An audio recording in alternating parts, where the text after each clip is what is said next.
All right, film lovers, it is I, Cinephile Mike, and it is day 19 of the 95 Days of Awards season posts, and my second post today as my Babylon review was a little late.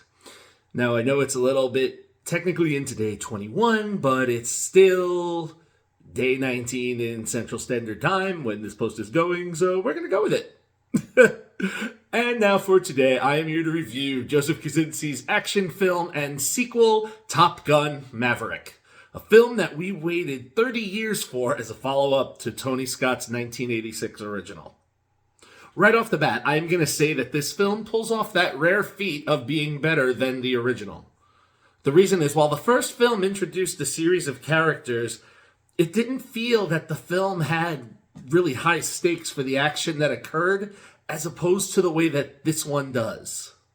So all these years later, we see Pete Maverick Mitchell, a very fit Tom Cruise who hasn't aged in about 20 years, who is called back to train a new group of Top Guns, played by a group of strong talent played by the likes of Glenn Powell, Louis Pullman, Monica Barbaro, and Manny Jacinto, amongst others.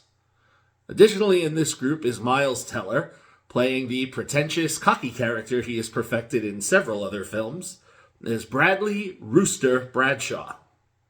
Now, with his introduction is where the film gets some of the aforementioned stakes. Teller's character is the son of Nick Goose Bradshaw, Maverick's wingman from the first film, who died of a tragic accident.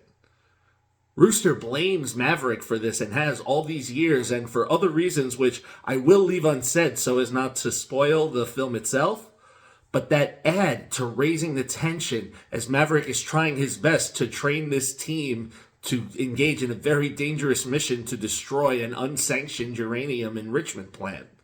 And all the while he's doing this, with Rooster being one of the trainees, he's wondering, is this the best thing? Is this what needs to happen? Is he ready for this? So as Maverick trains his teams through dogfights and other activities, the mission, as they get more and more information, proves to be something very challenging, much more so than it will originally be. And some of the stakes are going to even get raised as we see who eventually goes on said mission. Now, as I said, this film has more at stake for it than just a disgruntled team who comes together to serve a common purpose. This film is more than just an action film. This film is a film of redemption. And Cruise does an outstanding job of portraying a man who feels he needs to make up for the actions of his past. He's done what he needed to do, and sometimes to the detriment of his relationships with others. Kosinski directs this film in a way that pays true homage to the first one, while carving out his own story, and will provide the viewers with some scenes that will leave the audience wondering what is going to happen next. Now, I will say, while an enjoyable film to watch, the third act does stretch out a little bit, in my opinion. But fortunately, the aftermath of said act is resolved quickly before the credits roll. Now, fans of the original film will love this film. Newcomers to the franchise will do so as well. It is probably a good thing to see the first film first, just to understand some of the basics, but if you can't, based on what I've said, you have enough to enjoy the second film. I myself had not really been interested in the original and only saw it a few weeks before I saw Maverick in its original theatrical run earlier this year. Now, let me briefly talk about its Oscar journey. I think this film actually could be in contention for Best Picture, and the fact that it has gotten nominated for that category for both the Golden Globe and a Critics' Choice is a good thing that could happen here. It's a good bet that could happen here, I should say.